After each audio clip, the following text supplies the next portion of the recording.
Halo semuanya, kali ini kami dari kelompok 5 yang beranggotakan Setiadi Sembiring, Tony Sahputra Pasaribu, Brian Sembiring, Chandra Simangunsong, Joshua Sihombing, akan mempresentasikan makalah kami yang berjudul Manajemen Proses Produksi Pengolahan CPO. Manajemen adalah suatu seni atau prinsip yang berkaitan dengan pengorganisasian, seperti menyusun perencanaan, membangun organisasi dan pengorganisasiannya, pergerakan, serta pengendalian atau pengawasan. Manajemen merupakan suatu proses yang sistematis dalam pengorganisasian sehingga dapat dilakukan pengendalian dan pengawasan untuk mencapai tujuan tertentu. Menurut Hasibuan, manajemen adalah ilmu dan seni mengatur proses pemanfaatan sumber daya manusia dan sumber daya lainnya secara efektif dan efisien untuk mencapai suatu tujuan tertentu. Fungsi manajemen. Satu fungsi perencanaan atau planning. Perencanaan adalah proses mendefinisikan tujuan organisasi, membuat strategi untuk mencapai tujuan itu, dan mengembangkan rencana aktivitas kerja organisasi. Dua fungsi pengorganisasian atau organizing. Pengorganisasian merupakan pengumpulan kegiatan yang diperlukan, yaitu menetapkan susunan organisasi serta tugas dan fungsi-fungsi dari setiap unit yang ada dalam organisasi, serta menetapkan kedudukan dan sifat hubungan antara masing-masing unit tersebut. Tiga fungsi pengarahan atau actuating. Pengarahan yaitu usaha menggerakkan anggota-anggota organisasi atau perusahaan sedemikian rupa sehingga mereka berkeinginan dan berusaha untuk mencapai sasaran dan tujuan perusahaan secara maksimal.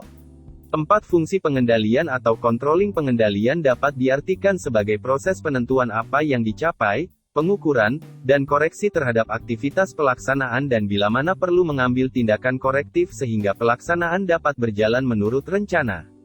Manajemen terdiri dari 6 unsur yaitu 1.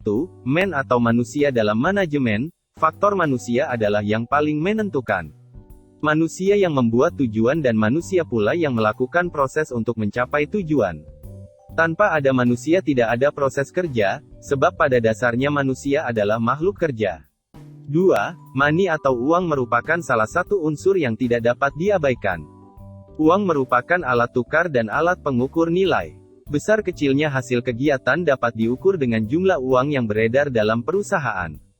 Oleh karena itu uang merupakan alat tools yang penting untuk mencapai tujuan karena segala sesuatu harus diperhitungkan secara rasional. Hal ini akan berhubungan dengan berapa uang yang harus disediakan untuk membiayai gaji tenaga kerja, alat-alat yang dibutuhkan dan harus dibeli serta berapa hasil yang akan dicapai dari suatu organisasi. 3. Materials, bahan-bahan. Materi terdiri dari bahan setengah jadi, raw material, dan bahan jadi. Dalam dunia usaha untuk mencapai hasil yang lebih baik, selain manusia yang ahli dalam bidangnya juga harus dapat menggunakan bahan, materi sebagai salah satu sarana. Sebab materi dan manusia tidak dapat dipisahkan, tanpa materi tidak akan tercapai hasil yang dikehendaki. 4. Machines, mesin. Dalam kegiatan perusahaan, mesin sangat diperlukan. Penggunaan mesin akan membawa kemudahan atau menghasilkan keuntungan yang lebih besar serta menciptakan efisiensi kerja. 5. Methods, metode. Dalam pelaksanaan kerja diperlukan metode-metode kerja. Suatu tata cara kerja yang baik akan memperlancar jalannya pekerjaan. Sebuah metode dapat dinyatakan sebagai penetapan cara pelaksanaan kerja suatu tugas dengan memberikan berbagai pertimbangan-pertimbangan kepada sasaran, fasilitas-fasilitas yang tersedia dan penggunaan waktu, serta uang dan kegiatan usaha. Perlu diingat meskipun metode baik, sedangkan orang yang melaksanakannya tidak mengerti atau tidak mempunyai pengalaman maka hasilnya tidak akan memuaskan. Dengan demikian, peranan utama dalam manajemen tetap manusia itu sendiri. 6. Market, pasar.